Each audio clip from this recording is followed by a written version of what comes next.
Hi guys, welcome back to my channel. Nabon chawin chibai. Tuni khoi ni channel hin avelin kain lem kenove. Tuni khwa hi issay diu hi le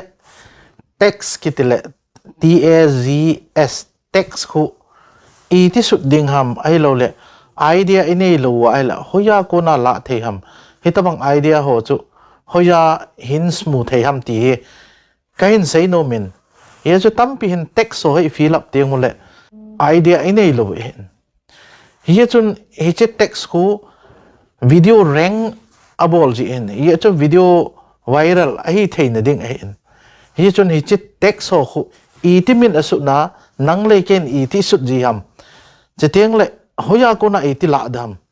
ti hoi kain sei nom in idea inei thein di wa hi che video hi kain sem go de in ye chun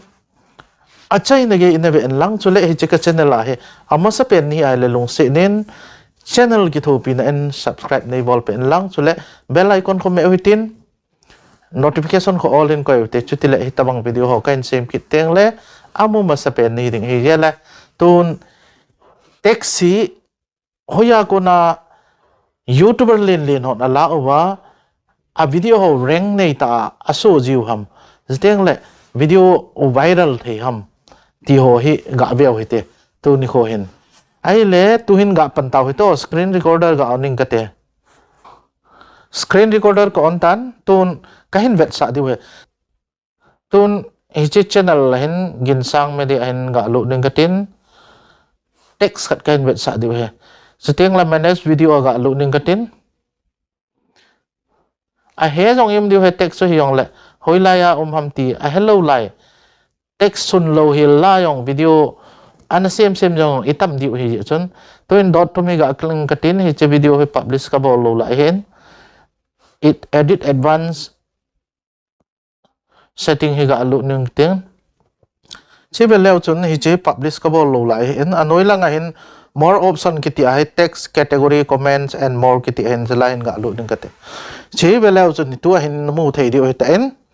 hi chi hi text in hi chi text kiti hin hi chi text hi amen chu hi chi akuna hi video hi viral a hin thein ding a hi lo le view atam thei ding a hin ya hi ken chi chi ai text ka su hin choi chi ke text su hin hi chi text pa hi khen khan in isut lel ji hin hi chi I ti sut diam ti I hol bai na diwa kain se in chi beleu chun ei so kai di in idea na nei thei di ba in nei thei na di ba kain se hin tun ga back kin tin hi che tabang text so hi hoya ko na itila diam ti hi kain se do nom ai che kain sem he kai amasa pe na text su kain vet so he ai le text la na dinga chu vidIQ ai lo le vidIQ ti the in hi chi apps in hi chi apps a ko na iti mandam mancha dam ti chu kain vet sa di he tun amasa pe nin Play Store ga lu no hite Play Store chi Play Store ka lu tan search bar hin veleu chun vidIQ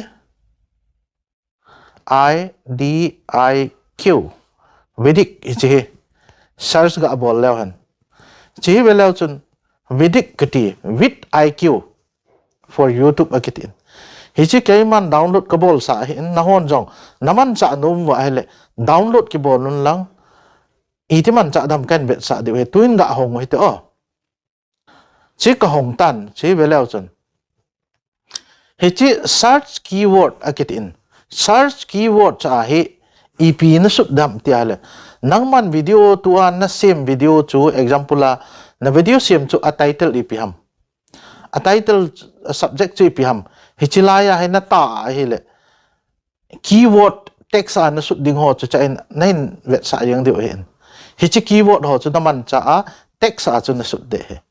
same to same an na sut the ade sana e pa wa sut la chui thei lo ding hin cha in a title chu example la english an ko ya la english an ko a title chu hi chen ga sun la chun text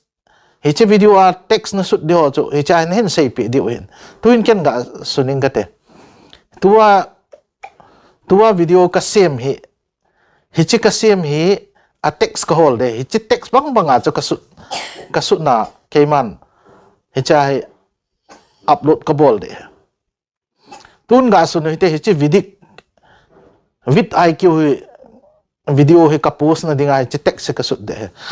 ai le cha title hi ga sim leo han how to use vidIQ so nete chi ka suna he level leo na no ya he text di dan ho hong do so yang hen